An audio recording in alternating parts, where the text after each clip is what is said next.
Welcome to the next Rise of AI virtual chat. My name is Fabian Westerheide, entrepreneur and investor with a passion for artificial intelligence.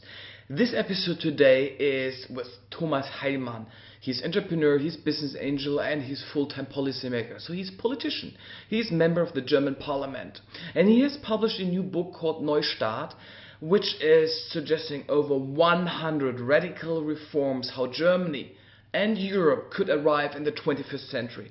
And I'd like to read his book. It's about education, about venture capital funding, about blockchain use, about AI. So something we really want to execute.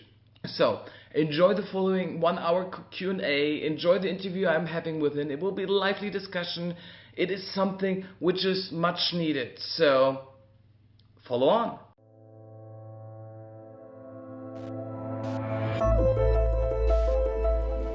Welcome, good morning, good afternoon. Welcome to the next Rise of AI virtual chat episode. Today with our special guest, Thomas Heilmann, entrepreneur, member of the German parliament, and we will speak about his new book.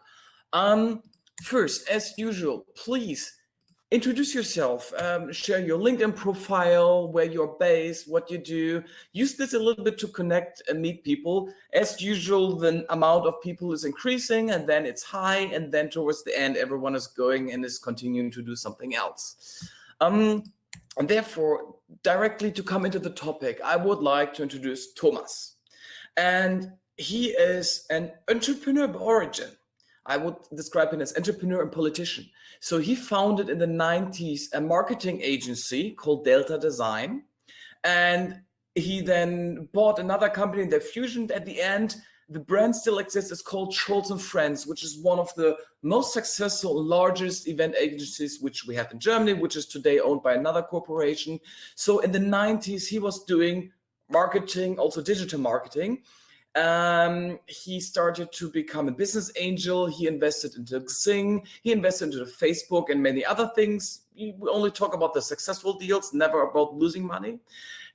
He invested in real estate. He has a lot of property over in Berlin where he is now living. He's original from Dortmund. And I think this is important. In 2000, he became internet kind of a delegate for the CDU, the German Christian Democratic Union, which is the largest German party which we have. Angela Merkel is, is from the CDU, and he already in 2000 he was appointed to be in charge for the internet, which was early from today.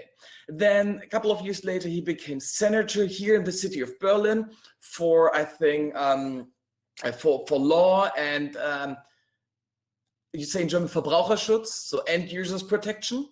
As usual, elections back and forth under Wowereit. He left the Senate, and then through, let's say, successful campaign, he was able to become a member of the German parliament. And there I got to know him. Since he's a member of the German parliament, one reason is he initiated like a blockchain group. So within the German parliament, he wanted to make blockchain legal, blockchain technologies legal, so we all can use them. And I learned he is a pragmatic guy.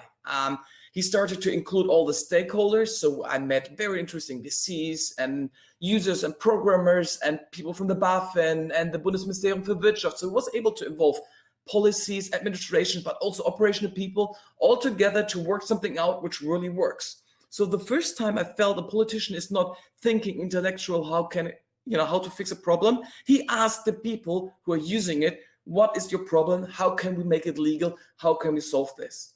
He is quick, he's fast, so he's not a typical politician, he's an entrepreneur. And I like about him, he has no ideology. Yes, I never felt that he's thinking in a box. So my overall message is we need more policymakers like him. I have over the next weeks, more policymakers here, also from the European Parliament. All of them have in common, they are entrepreneurial, they come from the industries, and they really want to change something. So, since this is the focus topic today, is his new book called NEUSTAAT. For everyone not speaking German, this is like new government. It's a wordplay. And in this book, he analyzes the obvious problems. We speak about problems in education, lack of funding for startups, the retirement problem, huge mess, The whole topic about self-reflection, how administration works, how it's not efficient enough, how it's not digital enough, that we need more infrastructure. So good analysis. And then he brings out a lot of ideas. It's, I think, over 100 ideas. A couple of ideas which are still on my mind is 32 billion every year into a private public retirement fund. So we have a new form of investment. I think this is very good and we need this. He speaks about a future agency. He wants to have a blockchain-based euro, which I think is really cool. He wants that school education already starts with economy, IT, technology, but also behavior and manners, that people start learning again how to behave socially. He has, I quoted, App Store for public services. I think this is nice too.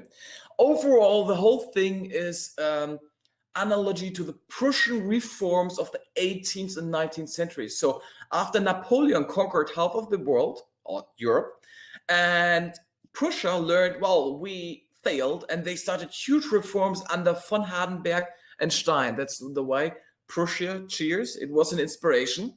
And he says we have to be as radical as they are. We really need this. So his book is brave from his perspective. It's not radical. There's nothing which I think it's sci-fi, no utopian things, nothing which is out of the box where you think this is inspiring, but it is practical and it is good. So I have only one wish. Please execute this. So I will bring him online now. Then he will introduce himself for a couple of seconds so I can refresh my screen to share you a video they have done. Crowdcast is a little bit not perfect for sharing screens, but we will try it. So first, let me bring Thomas online. Hello, Hi. everybody. Good. Good morning. First question for you. How did your life or your business life change during Corona, especially for making politics? Well, in two directions. Number one is most of the meetings went online. Mm-hmm. We even do now in politics some hybrid meetings, meaning you can be there in present or you can be there in person. And second, the amount of laws we have had to proceed under enormous time pressure was enormous or was huge. Therefore, it's a really funny situation. Most of it I've done in my private working room, which you now see here. And I see, here the door is open. I can close it. This is my private business room in my private home. And I have 4 kids, so they're all at home, obviously. And they now experience how many meetings I have, because it starts today at 8 o'clock and the last one will start at 10 o'clock tonight. So my computer is now my companion. And I think you could adapt good. I'm surprised how quick German government was able to react. I mean, normally they need decades to change something, and then within a couple of weeks, they really were radical. Did this surprise to you too, or did you already have this confidence that Germany could react very fast if they have to? We describe it in detail in the book, that the German governmental system is pretty good in crisis. If the focus is on only one topic, so this time on Corona, then we are able to be fast and make bold decisions. In the time if you're in a normal mood where we have thousands of topics at the same time and have many goals at the same time, then we're really slow, and many of the projects take forever, and then they finally fail. And that has to be changed, and that's the topic of the book. Okay, we will go. You speak about the book. Let me show the video which you translated English subtitles. Yes, for a second. I gotta. The tone doesn't work. Let me. We hear you. By the way, someone told me you can hear us. I hear you. If anyone can't hear you, please in the chat. We hear you. Okay. Let's play the video for a second. Bei der Bundestagswahl 2021 werde ich nicht wieder als Kanzlerkandidatin der Union antreten. Angela Merkel geht als Bundeskanzlerin. Sie hat es aufgefordert, darüber nachzudenken, was denn jetzt kommt und was andere machen.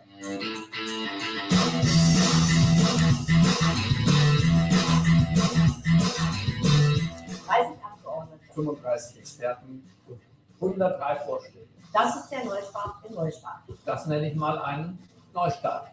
Das ist der Neustart. Das ist der Neustart. Das ist der Neustart. Dieses Buch ist für mich nichts Geringeres als der Masterplan für die Nach-Merkel-Ära. Präzise im Schreibstil, erschütternd in der Analyse und provokant in den Schlussfolgerungen. Auf dieses Buch habe ich lange gewartet. Der Staat disruptiert sich selbst. Es wird höchste Zeit für dieses Buch. Ich finde es gut, dass hier alles hinterfragt wird, weil ich glaube, wir sind an einem Punkt angekommen, wo wir einfach jeden Stein umdrehen müssen und gucken müssen, was funktioniert und was funktioniert nicht. Wir brauchen einen Neustart, damit wir schneller, besser und besser, schneller werden. Wir brauchen eine radikale Reform allen staatlichen Handelns auf allen Ebenen. Was uns alle eint ist, wir haben Lust auf Zukunft. Es muss sich nicht die Gesellschaft ändern, sondern wir, die Politiker, die müssen sich zuerst ändern. Ich hoffe, dass das Buch der Anfang einer dritten Gründerzeit sein wird. Wenn wir es schaffen, neues Denken anzuführen, wenn wir neue Köpfe haben, wenn wir neue Prozesse machen, wenn wir die Gesetze neu machen, dann schaffen wir den Neustart.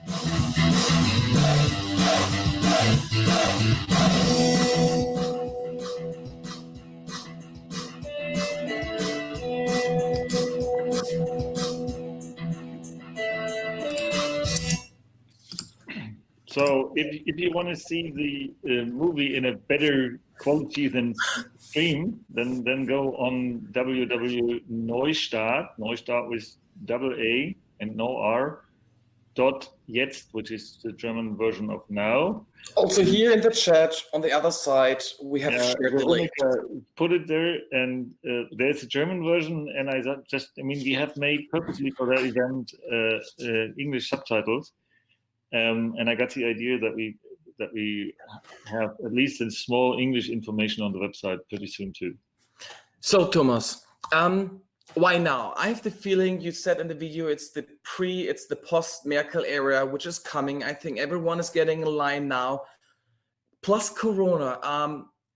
Why now? Why do you think this is the right timing to come with this very bold and radical approach how to reform politics? Honestly, part of it is occasional. This project started a year and a half ago. We created a working group inside the CDU-CSU group, thinking of how we're going to get more innovation into Germany and into Europe, and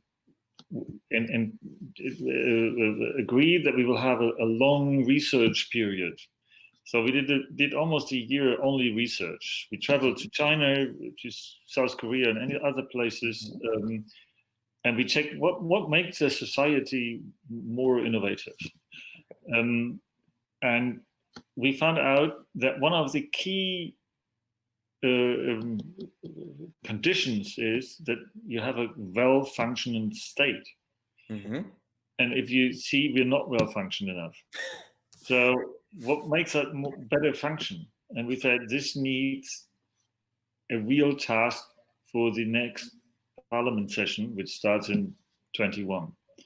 Then we came to the idea that let's write a book, have a discussion period till the end of 2020, market it on 21, and start executing it at the end of 21.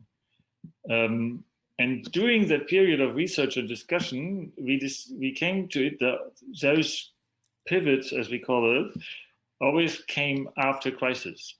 And when we discussed it, there was no crisis.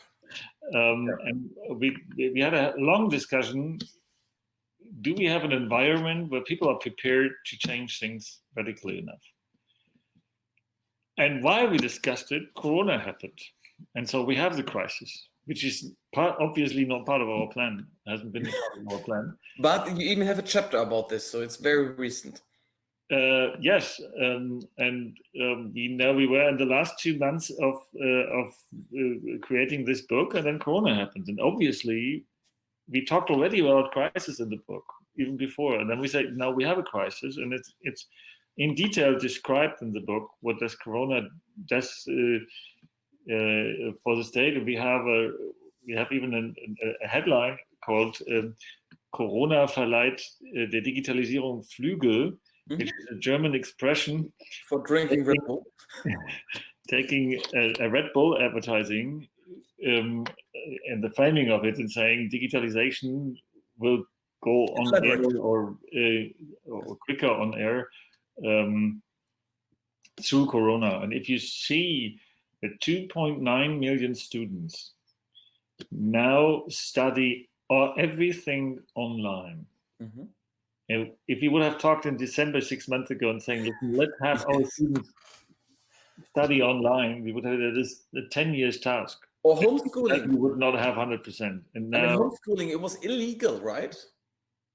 You have to send your kids to school. Now you couldn't send them to school. You had to. We have changed so much in so short time, and people see it even works. So I think people are much better prepared for changes and see that changes are needed, and the coming economic crisis will also help us to prepare people. And if we take this so-called Konjunkturprogramm, which is something like the public governmental response to the crisis, where we spent more than 100 billion euro, even 3 of our suggestions in the book are already part of the package. Which one? And number 1, the modernization of registers, public register, identification tool, and as we call it, the online Zugangsgesetz, which is something like how we get all public services online. And this is going to change, going to be financed differently, and it's technically done different. And it's all part of the book, and now already part of the current governmental task. So Thomas, I'm a digital entrepreneur. I'm digital everything. When the crisis came, nothing changed for me regarding setups. Then I learned that all the laws are already out there, like all the courts, all the schools, they should be remote, they should be digital, and no one executed on this. We needed a crisis to realize that we really need digitalization. Tell me, why didn't we do it before? Like, because we entrepreneurs did. 2 reasons. Number 1, there's some reasons, some laws in not supporting it. And we overcame those laws because of the dimension of the crisis. First of all, every pupil has the right to be not online, to not take part online on a course, which makes schooling different. You know, if you have 30 people in a classroom and 3 say, no, we don't do online, and that's a legal possibility, then how are you going to do it? Okay. And this all we overcome because of the crisis. And more important, you know, I got 4 kids, and their teacher were not prepared to do anything online. There are even teachers who didn't have a computer at all, and now bought one. And this is a fundamental change in minds of teachers and public service people, and they know all experience. I mean, I don't have to talk about other people. If I talk about my own colleagues in Bundestag, we have never ever done a video call before Corona. Now we do 80% of things video call, and it's faster, right? And everyone takes part because they know they're out of discussion, they're out of information flow if they don't, and they all experience, hey, I can do it.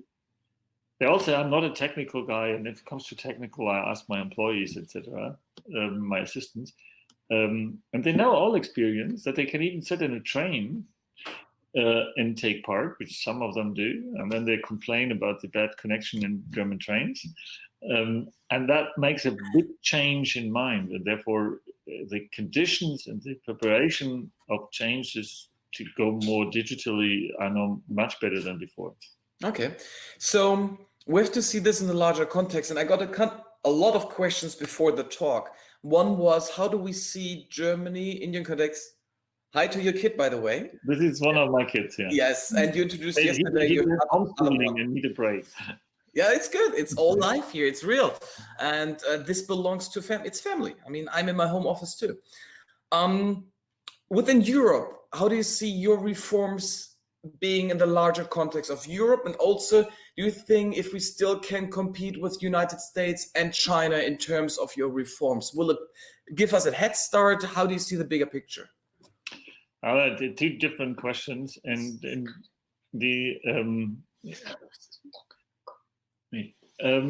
he has asked me something, so it's real life. First of all, this book's focus on what we could do on the national level in Germany. Right. It clearly states that we need a lot of changes in Europe too, but this can't be done by us. So what we said is we do a book what we can change, and we don't do a book other people should change. That's a different mindset, saying, listen, what can we do? And that's the focus of the book. Clearly, without our European neighbors, we won't succeed. And that's very, very clear, and we analyzed it pretty sure. We need a common European market, much stronger than we have. We need a very strong euro. We need digital euro. This only can all be done only in and through Europe. But this book doesn't say what can communities do. It doesn't say what cities can do. It doesn't say what Europe could do. We say, what can we do? What needs to be changed by? And we means politicians, but also public administration, or? Now, when we talk about politicians, we got the support of many high-ranked administration guys who supported and even gave their name, many inputs in, yes, please change this law and do this differently. Because I think that's a different approach to saying, there's so many books saying, listen, what should be done differently? And it always puts the blame to someone else. And we say, no, we don't put someone else responsible. We make ourselves responsible. And that's something, and that's, this book is only there for 1 week, but the public reception is tremendous. So, and I believe that this attitude makes a difference. So I read, first, you have a very good lineup of experts. Yes, a lot of them I know. I have read your Amazon reviews, which are really good, but there's no public awareness. It's not that all the talk shows have jumped on it, or that all the big news have jumped on it. How is it like? It's a little bit like underground route. And I think this is not bad. This is good for the book. But do you have already received like negative feelings about this, that people feel attacked or think, no, I don't want to change. I'm comfortable the way I am? No. Number one, this is the marathon. And it goes towards the end of 21. So in every marathon, you should limit your speed at the beginning to have enough energy for the rest. Second, unfortunately, this book came exactly at the day when the German coalition negotiated the Konjunkturpaket, which took us some of the awareness. But this, you planned such a thing 3 months before, and we couldn't know. The book is sold out. Yes, congratulations, by the way. Yeah. And there will be the second edition, Auflage, will be there on June 22nd. So within a month, or even within 2.5 weeks. And there will be another a newspaper say, tomorrow the Handelsblatt will have 2 pages on it. So, books don't come at one day and then they're over. So books should be there for a longer time. Better than a blog article. And and the second thing is, it is hard for the other parties to position on it. You hardly can say, listen, the public administration shouldn't be modernized. That's a difficult position to have, at least in my view. I agree. So we claim that area now, and that's always in politics, and they struggle to find an answer. And if you want to be in talk shows, then you need a dispute where people say it should be different. And I haven't found anyone publicly saying it should be, in general, different. That's like our AI panels all the time. Everyone is for AI. No one wants no AI. We just maybe don't agree how to do it, but that's terrific. So going into your book a little bit deeper, you suggest, for example, that startups and venture capital have a lack of funding, which I agree. How do you want to overcome this? What is your suggestion that we have more funding for entrepreneurship, which is needed to build a whole new ecosystem and economy? Two ways. Number one, better the conditions for, or three things. Better the conditions for startups. Mm-hmm. Second, close the gap which we have because we do not have pension funds. If you look in the US, the source of the money, the by far biggest stake is pension funds. And pension funds do not exist in Germany, almost. And if they exist, they have a hard time to invest in VC funds. So take the pension fund opportunity, that's the second. And the third one, and to my mind, maybe the most important, is better the exit possibilities. You know, if you have a good AI company, most likely is that Google, Facebook, Amazon, or Microsoft is going to buy you, but any other European company. And what we would like to have is get a new start to IPO good startups out of Europe, and find a new segment and a new environment of support. And one of the concrete ideas is that the EIB, which is a European Investment Bank, is allowed to sign IPOs, initial IPOs in Europe from startups, and be one key shareholder for the first, whatever, 5 years or so.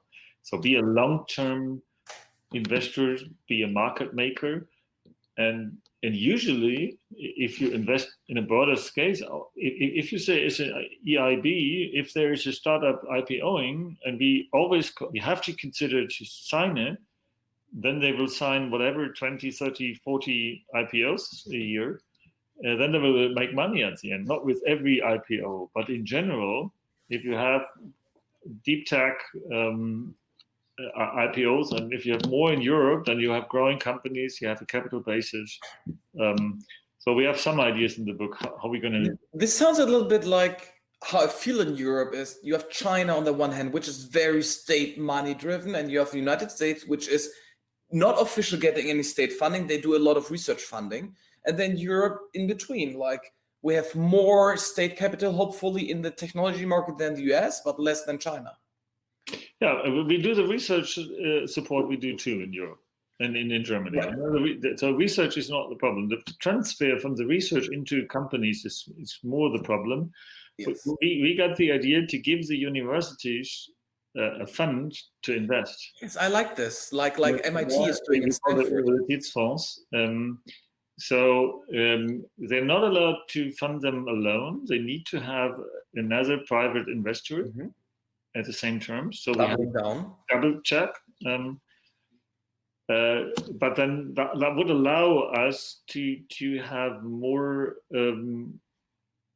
startups out of the university with new technical funds, and then we have better conditions to fund them, and we have better exit conditions, and then we have the entire value chain in making new companies. Okay, for the live audience today, because this will also be a podcast and a video cast, but for the live audience, you can ask questions here. If you write them, they can be upvoted, and I can read them and then ask Thomas directly. But here to the next idea you had, you call it a future lobby. It's like Agentur für Zukunft. Is it like you want to be lobbying for future, or is it this is a very, very inside view of politics. If we do another law, even if we do it very fast, like in the Corona times, we have to have at least one hearing. Usually we do many. So if we take something about new cars, for example, then we hear the experts. And they're mostly, in all existing companies, do have a very good system to be heard. So they have experts who know how that's going to work, when does it happen, how to get into such a hearing, etc. And that's a good thing. And the environmental people do know how it works too. So they're part of the hearings too.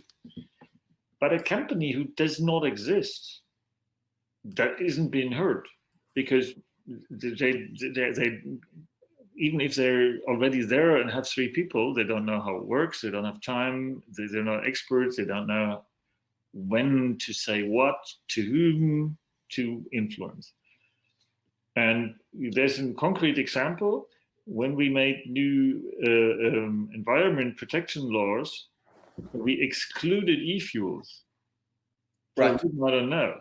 And the practical reason is it didn't exist at that time. It was research at university level, but there hasn't been any company who produces e-fuels at that time. Mm-hmm. So if you now make your balance sheet for environment and you use e-fuels, which are CO2 neutral, it doesn't count, which is completely nonsense.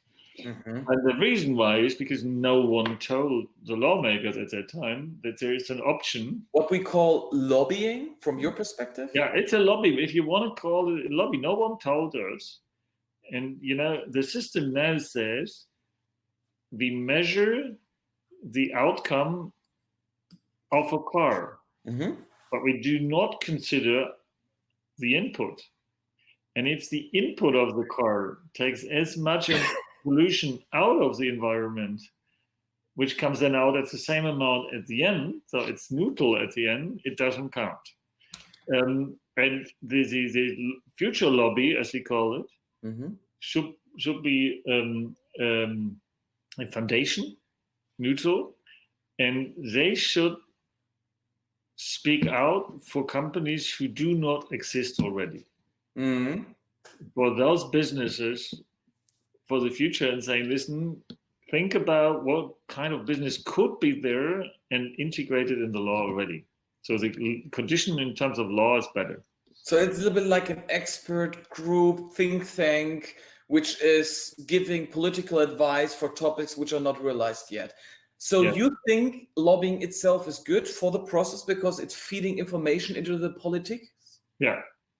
Okay. I mean, otherwise, we would something like be only on our own, and would you want innovation comes always if new information comes at the table. Okay. Quick, because we have limited time. So quick, next one. What is your view on Gaia X? It's a very good idea, and I very much hope it will work. I'm a little skeptical that it's a little over-engineered, pretty German. Yeah. So to have a European standard on the cloud would be extremely helpful. And there are many new companies, even in Berlin, and in Finland, etc., who have very interesting new services where you could have a European-based cloud, clear European data protection, and it would be even cheaper to use instead of using AWS or whatever. Even half the price. Okay. And if Gaia X would half the price of using cloud space and have better data protection and would stamp it as being only then I would believe everyone would use it. I mean, if I can save money, have a better data protection, and then there's no downside. And to my mind, it takes a little too long. It's a little over-engineered, and there are too many people inside who do not understand the technology behind it. And therefore, there are many discussions where I say, listen, this is not a point because it does work already. Okay. You suggested in your book that part of our income should go into a retirement fund, like 4%, and then of the normal retirement payments. But this is a fund which will invest and it will have loans to repay it. I like the idea of an investment fund. Question there, who would manage this? Like, who's not messing it up? Like, who do you want? Like in Norway, an independent foundation. Okay. We had such a thing in Germany 100 years before, or even more, long before, at the end of the 19th century. Okay. And we took the money and invested it in World War One, and all the so the idea at that time was, World War One is a very good investment. So we as a pension fund invest in World War One, and then we're going to win this war, and then the other nations pay us, and then we have a nice return. Interesting business model. That was not a good idea, obviously, because the pension fund went bankrupt in the beginning of the Weimar Republic. And so what we say is it needs to be an independent investor, because this money belongs to the pensioner. It's their equity. They own it. Right. And the state is not allowed to decide any purpose. So what the worst idea would be, Lufthansa is in trouble. There's a pocket of money with billions of dollars. Why don't we have them buy Lufthansa? So we save this taxpayers' money, and it's a very good investment because Lufthansa is worth only a few dollars. And so if we start doing this one, it would be the end of the idea. So it has to be only minority shares. They do not become any board seat. It shouldn't be. They shouldn't govern this company. They invest. Secondly, which wasn't possible at the end of 19th century, it is investing worldwide. So it would be a risk sharing for German pensioners, saying, listen, even if German economy doesn't go well, but Asian one, then we would benefit from it. And we do what all wealthy people in the world do, is something like do risk sharing and diversity management. And we would say that there need to be a new agency doing it, which should be independent and should be observed by the German Bundesbank. So politics have to stay away. And we would even put it in the constitution to protect the money. So I like the idea of having a new fund. I once said we will need in Europe a 1 trillion fund, which is investing into the future, into technologies, infrastructure, education. So everything in this direction, very good, because money is currently free. It's like plenty out there. It's not arriving in your or my pocket maybe, but on the high level, we have a surplus of money. How do you think, let's switch a little bit to data, because data is crucial and very important, and we still don't have the data revolution. It's like governments and administrations are sitting on the data and they don't share it. How do you want to change this? Is it a law or a culture problem? Both. Number one, we have to realize that we're at the beginning of the digitalization, not at the end. The revolution starts. Most people think, everyone has a smartphone. So we now digitalized. We have a virtual conference. So all is done, but it's not the case. And they're very interesting numbers. 2 years ago, we reached the moment that if you spend $1,000, you get the brain power of a mouse. So practically spoken, if you buy a smartphone like this one for $1,000, then you get the brain power and the capacity of a mouse. 2025 already. That's 5 years to go. You get for the same amount of money the brain power of a human being. I know what you mean. It's different than a mouse. Later, but we go there. Another 15 years further, you get for $1,000 the brain power of the human mankind in total.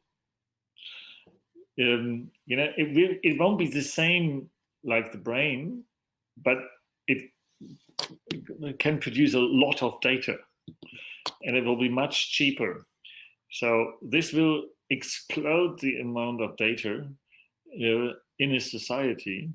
So we're at the very beginning of the data century, and we could do much more with the data.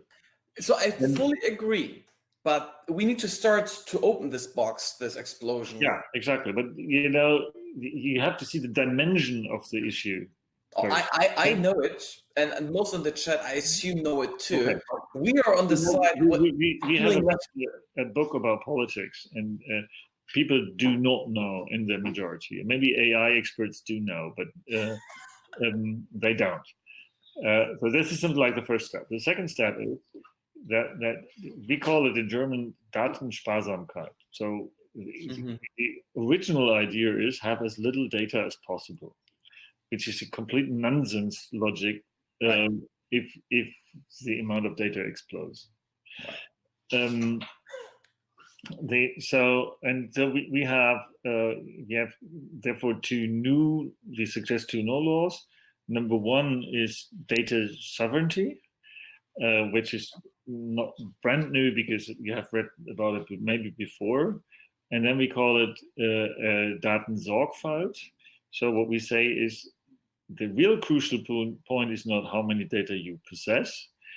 The real crucial what you do with it, and do you a profiling or don't you do a profiling? And so we find a new solution in saying, listen, we want to have data auditor as a new profession, and as every bigger company needs to have an auditor, every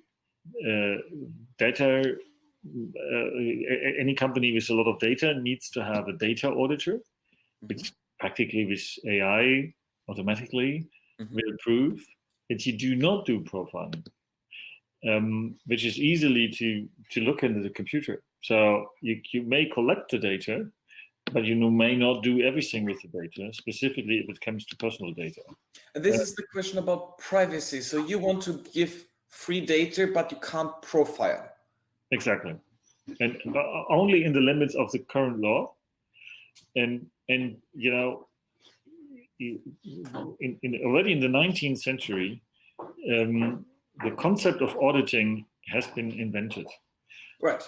You know, it costs a lot of money to the companies that everyone is audited. But we said if we do have false balance sheets, it endangers the entire society. And that was before too, or in the British Empire. As a lawyer, we need a public belief in the correctness of balance sheets. And we need a public belief that people are caring about the data of individuals. And if it is a public good that we believe in it, then we need an auditor. And, you know, and we do it like we do it in auditing. So it's private auditors who have been licensed to do so, and they would lose the license if they do something wrong. So I'm not arguing with an office, a public office. I have an auditor which I pay, which will be much faster and much more service oriented. But they do have a job. They have to stamp that everything is in order. And if you lose the stamp, you lose your allowance to collect any data. One thing, you're clicking on to get the real point in it. Yes. That means Facebook is only allowed to act in Europe if they have a data auditor which approves them. And if they get no approval, they're out of business in Europe. We discussed this before. You want to approach this way, Amazon and Google and Alibaba, that they have to comply with European law because they need an audit. If they don't audit, they can't operate in Europe. Correctly. And that would be a tremendous change because if Europe agrees on it, they would lose a third or even more of their market. So they cannot comply. You also spoke about, when we talked last time, about a public marketplace for data, like everyone who's audited has to feed his data into the system and can receive other data back. So that way Google won't own the data anymore alone. Everyone else could have the same data. Exactly, because this opens competition. You know, it's not technically difficult to make a new search or to create a new search. But to feed the search with enough data, that's a difficulty. So I'm curious, in future, if either they will pay a lot of lobbying so this won't happen, or if they go so far and make people quiet so this won't happen, because I hope that it will happen. So do I, and let's see. It will be a fight. Number one, politics is always about majorities, and we fight to get majority for those ideas. Mm-hmm. Okay, and van der Leyen and Verstaeg are also pro data, pro AI, so they want. I mean, I see a common line there. There are many ideas. Even this weekend, I will have a call with van der Leyen to convince her to go that road. Mm-hmm. And so European Union wants to regulate AI, and we're still in AI chat here. Have you looked a little bit more close into it, because you touch AI in one of your chapters? What's your view on regulating AI? Like, is it needed? If so, what will it be actually at the end? Well, AI is a bunch of huge opportunities. Sure. And therefore, we need to support it. Mm-hmm. But AI could be a danger too. So we need to have some protection rules. And on I don't know, 15 pages, we created the principles of those new rules, which in general say we need to have a risk-based approach, meaning how likely is it that something goes wrong, and Mm-hmm. how much will be the damage. Mm-hmm. So if you have an AI which supports your brakes in a car and this wouldn't work, then you'll be threatened by death. So you need obviously more regulation Mm-hmm. than if your logistic is based on AI, and the worst case is that a common good is coming a day later to you. I would say states should stay away. The damage risk is so small, though, we don't care. But who will decide what's critical AI and what not? The criticalness would be done by a public institution in general, and we would go back to the data auditors. So the data auditor you have anyway Mm-hmm. gives you an approval and saying this is critical. You need to have this risk assessment. Mm-hmm. Which, because you have them. I mean, if you buy a new company and you book the value of your company into your balance sheet, Mm-hmm. what do? You call your auditor, and your auditor says, this is how you're going to do it, Mm-hmm. and you would get an extremely quick answer. Maybe you don't like the answer, but you get a quick answer, and that's the same with AI. You need to have a procedure where you can protect the information of your business. So with your auditor, you share everything. Your auditor knows everything in your company. Otherwise, he can't stand at the end of the year and saying, "Listen, everything is fine." And your data auditor knows your business pretty well and has to know all secrets of your business. But he doesn't have to give you an answer, and he's responsible by law. And if he does do it wrongly, he would lose his license, or he even would go to jail if he does do something wrong, which we have the same with auditors. But this sounds like more regulation. At the same time, startups hate this. I mean, it's killing them from the beginning. I'm running a startup venture fund. It's regulated. All this auditing costs a lot of money. If you only have like 2-3 people, then Corona hits you. How do you want to prevent that? Google is audited, but not all the SMEs out there who don't have the resources for this. Well, it's like auditing in balance sheets. I mean, if you're a new startup, you don't need an auditor for your finance measures, and you wouldn't have them. But as you grow, you need. Mm-hmm. And I think the answer can't be no regulation. The answer must be clear regulation, because the worst thing is you don't know what to do. You may not like an answer, but if you know I have to do it that way, it may raise your investment and say, listen, I need to do more to comply. But at least you can manage it. The worst thing is you don't know what is possible and if not. That always kills your investment, because if you don't know and saying, listen, I can't tell you whether it even works, then like so. What you need is clear regulation, not liberal regulation. What you need is clear regulation and manageable regulation. And that's the same what we have done in the 19th century with the industrialization. Germany was absolutely best in clear regulation. We have been the first who regulated electronics. So that we have 220 volt, etc., came very early in Germany, and everyone knows it's not 200, it's 220. Maybe it's not the best solution, I don't know. But we had the very clear conditions, and everyone had to meet the conditions, and it made the German industry grow because they know what to do. You know, we have this DIN in Germany, Deutsche Industrienorm, and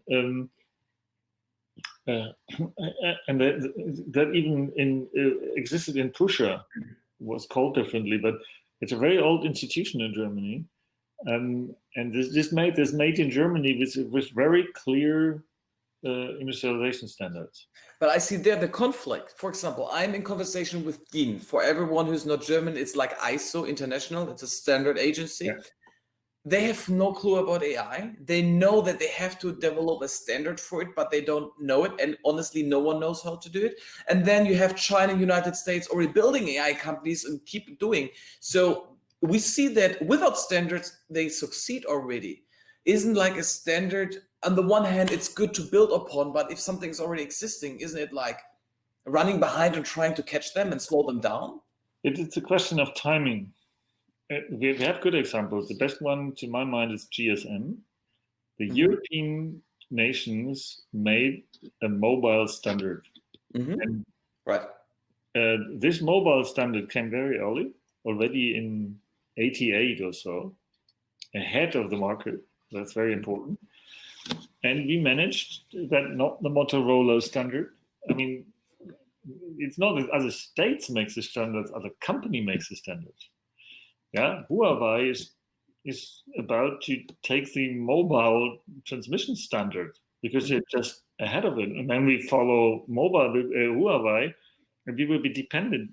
Forget that they're in China and forget the Chinese problem. It's not good if you have one company setting the standard. If you have Microsoft Office, you can't walk around. And not because of a rule, because court is law, as everyone here probably knows. So you need to be quick and early and to be ahead of the market. Before the market is there, you set a standard, and on that standard, you have then competition and not a monopoly. That's something like is the goal. If you do not standard, you will have single companies building a monopoly. Like Facebook. Which is not good even if they come out of Europe. Yes. And B, they won't come out of Europe. No. If you still have the race, the winner takes it all, you have A monopoly which we don't want, and B, the winner is not German. Is not European. So this is like the connection. And what we would like to have is an open market. And we would like to have competition on a standard, but a standard owned by a private person or private company. So we're coming to the end. We still have a couple of minutes. You have bold vision, good reforms. If you start to execute them with a majority after the next election, and you have the society push to support this, because this is much needed, it will shift power and capital. How do you think will it political shift powers? Because there's always a change and there are always winners and losers. At the very end, if we're going to manage it well, there will be a huge increase in wealth on a broader level. And that always pays for the current institutions. So Western German inhabitants were skeptical about Ludwig Erhard. And the majority of Germans want to have him step down. Okay. And when back in 1951, he took back any limits on the prices on eggs, and it almost made him go out of office. But then the people saw that it has a very positive impact. And then it changed the entire mood. And today, Soziale Marktwirtschaft, which is his his heritage is even from AfD to Linkspartei, they all talk about it. I mean, it's just common ground because it has been so successful. So if digitalization, if AI, if we manage it well to the benefit of the people, then, democracy in Europe will stay pretty healthy. If we do not manage and we become a museum in Europe, that's such a policy answer. To say we want to see how it has been in the past, then even democracy is in danger. But there also will be downsides and losers because someone is currently producing books like to write in and everything is digital. They don't produce books anymore. So you accept that industries have to adapt. People might lose their job, find maybe something else. It will be painful. I think it will be great. If we, people will I don't even think that so many people will lose their job. They will do different things in their job. If companies are able to adapt. If you have seen the last 15 years, there have been digitalization already, and we have even a demand on jobs, and we have too many people there. What we do is our education system have to change, and we need to help people to adapt. But the free market is pretty strong in helping people, because if you don't get a perfect employee, you take the second best and make him become better. The market does do it already. So, but if something like the solutions and the products are not coming out of Europe, but out of Asia, then we have unemployment. It is just a question of market share. Do we have enough market share of the new industries in Europe? Yes or no? That's a core question. I agree with you. We need national European industry. We need the jobs here. We need the education to reform. The policy making has to adapt. A lot of homework. If we can execute 10% of this is more than before. I think this book is a good approach. It's a marathon, and I will accompany you with the marathon too, and I hope for more people today too. Last question for you. How will you personally, where do you see your role in this marathon? So 2021. What do you wish to do? I will be happy if I be re-elected into the parliament. The new coalition will be CDU-led and will have on their program for the next 4 years this pivot. And I could control out of parliament that they're going to really do what we have planned. But we both something like, and it doesn't really matter whether, I don't look for a title or so, but I would be something like, I will have an important role in controlling it. If politics would officially adapt this program, then you will be asked as the one who something like is one of the leader of this new program. You will be in a circle. I don't care. That's not the key issue. The key issue is, do we get NEUSTAAT or the modernization of the state as a key task for the next period? Okay, my vote and my energy you have for this, I call for this for years. We need this. I'm pretty sure you will find plenty of people who see this too. And I think this is good energy. And especially in these times, everyone is depressed currently. They are annoyed. I think it's good to have some optimism that even this will change. It will change for good. Thomas, I thank you. Thank you. And we talk again. Everyone else can stay for a minute. It was a pleasure to have you. Goodbye. Bye-bye. Have a nice day. So everyone else stay for a minute. I think this was a good talk. I personally have a lot to go over because if you read the book, there's so much into it. There's so much. I can recommend the book, even if it's not written for us because it's written for politicians.